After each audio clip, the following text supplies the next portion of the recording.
Hello दोस्तों, मैं हूं आपका दोस्त नदीम और आप देख रहे हैं चैनल बेग डॉट नदीम अख्तर। आज हम लोग बात करने वाले हैं क्रिप्टो करेंसी के बारे में, क्रिप्टो करेंसी की टर्मिनोलॉजी के बारे में। तो टर्मिनोलॉजी से पहले हम लोग समझ लेते हैं कि क्रिप्टो करेंसी क्या होती है।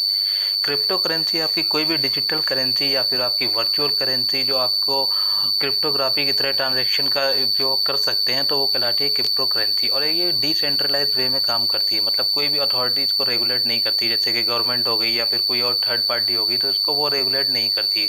तो ये कहलाती है क्रिप्टो करेंसी। तो अब इसकी टर्मिनोलॉजी के बारे में लोग समझ लेते हैं। एक वर्ड आता है सबसे पहले अल्ट कॉइन। अल्ट कॉइन का मतलब होता है आपका बिटकॉइन के अलावा जितने भी कॉइन होते हैं वो कहलाते हैं अल्ट कॉइन। जैसे कि आपका इथेरियम हो गया, तो वो अल्ट कॉइन है। फिर उसके बाद एक वर्ड आता है बुल मार्केट। बुल मार्केट का मतलब ये होता है जब प्राइस आपकी करेंसी के अपवर्ड होते हैं, ट्रेंडिंग अपवर्ड होते हैं, मतलब बढ़ते हैं, तो वो कहलाता है बुल मार्केट। उसके बाद फिर एक वर्ड आता है बियर मार्केट।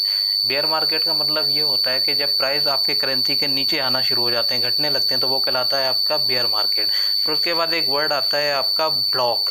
ब्लॉक कैसे बनता है, मतलब कोई भी यूज़र है जो यूज़ कर रहा है डिजिटल करेंसी और जो बाई करता है और जो सेल करता है, उसके जो रिकॉर्ड होता है उसके थ्रू एक ब्लॉक बनता है। फिर एक वर्ड आता है ब्लॉक चेन। तो ब्लॉक चेन क्या होती है? ब्लॉक चेन एक मेथड होती है, जितना भी डेटा होता है उसको डिसेंट्रलाइज वे में स्टोर करती है, तो वो कहलाता है आपका ब्लॉक चेन। उसके बाद एक वर्ड आता है क्रिप्टोग्राफी।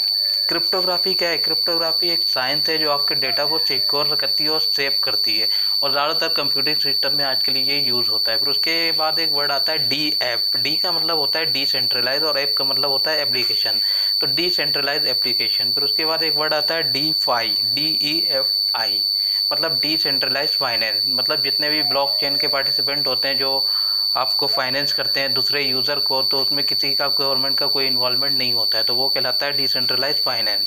फिर उसके बाद एक वर्ड आता है DYOR, मतलब डू योर ऑन रिसर्च, मतलब किसी की देखा देखी में आप इन्वेस्टमेंट ना करें, अपनी रिसर्च करें, उसके बाद आप इन्वेस्टमेंट करें। फिर एक वर्ड आता है फोमो, FOMO, मतलब fear of miss using out, मतलब मिसिंग आउट। मान लीजिए किसी मार्केट किसी उसमें शेयर में आपने पैसा नहीं लगाया या करेंसी में पैसा नहीं लगाया और उस टाइम पर वो अप हारे गई बहुत ज़्यादा, तो उसके प्राइस बढ़ रहे हैं, तो वो कहलाता है फोमो। फिर उसके बाद एक वर्ड आता है Coinbase. Centralise crypto currency exchange है जो पहली बार पब्लिक हुआ था नेस्डेक में। उसके बाद फिर एक वर्ड आता है डिजिटल गोल्ड। जैसा कि आपने सुना होगा, एक्सपर्ट ज़्यादातर हम लोग को राय देते हैं कि गोल्ड में इन्वेस्ट कीजिए, इन गोल्ड खरीद के रख लीजिए, आने वाले टाइम में प्राइस बढ़ सकते हैं, तो एक अच्छा ऑप्शन रहता है गोल्ड इन्वेस्टमेंट के लिए। ऐसे ही डिजिटल करेंसी में, आपका क्रिप्टो करेंसी में एक वर्ड होता है डिजिटल गोल्ड। तो ज़्यादातर डिजिटल गोल्ड किसके लिए रेफर होता है? बिटकॉइन। बिटकॉइन को मोस्टली हम जानते हैं डिजिटल गोल्ड के लिए। तो मतलब अगर बिटकॉइन में हम लोग इन्वेस्टमेंट करते हैं तो गोल्ड की तरह यहाँ पर भी लॉन्ग टाइम में अच्छा रिटर्न मिल सकता है। फिर उसके बाद एक वर्ड आता है नोड, NODE। नोड, नोड का मतलब क्या होता है? नोड एक कंप्यूटर होता है जो कनेक्ट करता है, जितनी भी ब्लॉक चेन रहती है उन सबको कनेक्ट करता है, तो जो कंप्यूटर होता है वो कहलाता है नोड।